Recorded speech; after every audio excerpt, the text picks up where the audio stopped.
EP นี้นะคะก็จะพาไปดูประกอบเช็ดอันใหม่ก็เนี่ยอันนี้ก็คือเสร็จแล้วแต่ว่าเดี๋ยวจะพาไปดูที่เสร็จแล้วก็เดี๋ยวจะโชว์ที่ตอนประกอบด้วยค่ะก็คือแบบว่ามันเป็นงานที่ยากมากนี่นะคะก็เป็นเช็ดที่เสร็จแล้วโปรเจกต์นี้นะคะก็ต้องบอกเลยก่อนเลยว่า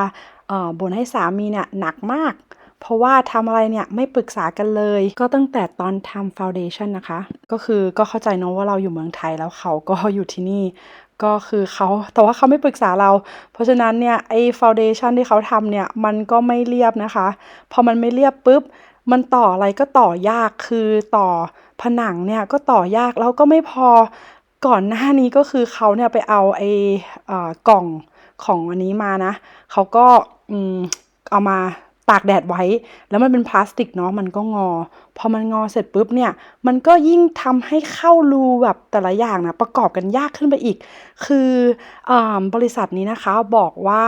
ใช้เวลาในการประกอบเนี่ยexpect เนาะ expect ประมาณ6 ชั่วโมงคือแบบว่าต้องใช้เวลา6 ชั่วโมงถึงจะทำเสร็จโอ้โหสำหรับเรากับเจ๊กนะคะก็นั่นเลยปาไปเลยค่ะ6 วันค่ะจาก6 ชั่วโมงเป็น6 วันเพราะว่ามันก็เนี่ยแหละค่ะอย่างว่าคือไอตัวฟาวเดชั่นมันไม่เรียบมันก็ทำให้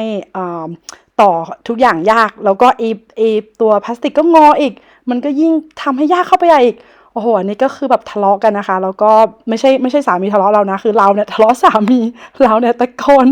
ใส่สามีจนมีวันนึงเนี่ย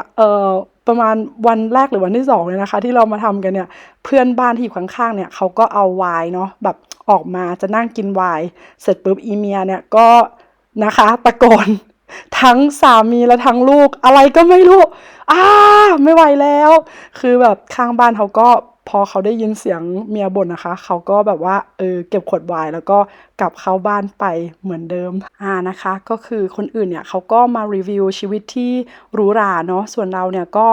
นะคะมาฉันมาทำอะไรที่นี่นะคะก็คือแบบว่าเป็นทุกอย่างให้เธอแล้วจริงๆตั้งแต่ก่อสร้างทำงานบ้านนะคะเลี้ยงลูกแล้วก็ไม่พอทำงาน full time เป็นอาจารย์อีกต่างหากก็คือแบบว่าเป็นทุกอย่างจริงๆค่ะก็ขอบคุณพระเจ้านะคะที่เราสามารถทำทุกสิ่งทุกอย่างได้ด้วยกำลังที่มาจากพระองค์นะคะแล้วก็ด้วยพระคุณของพระเจ้านะคะก็เรากับเจ๊ก็ยังรักกันดีเหมือนเดิมค่ะอันนี้โปรเจกต์นี้ก็เสร็จสิ้นแล้วนะคะ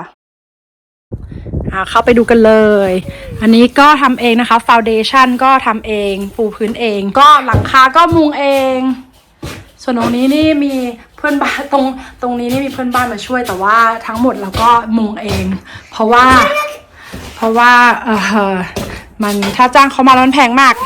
แล้วนี่ก็เป็นฟาวเดชั่นนะคะที่เราปูพื้นนี่ก็เป็นฟาวเดชั่นไม่ได้เทปูนเพราะว่ามันแพงก็เลยแบบไปซื้อนี่มาก็ไม่แน่ใจเหมือนกันว่าปูนแพงกว่าหรือว่าไอตัวหินจะแพงกว่าแต่ว่าก็อย่างว่าเนาะทำไปละอันนี้ก็คือเป็นความคิดของสามีในขณะที่เราอยู่เมืองไทยเขาก็ทำฟาวเดชั่นของเขาเองแต่ว่ามันไม่ค่อยเรียบเท่าไหร่แล้วก็มาปรับให้เขาตอนเราจะเอาเช็ดใส่นี่ก็เสร็จแล้วนะคะเช็ดหลังนี้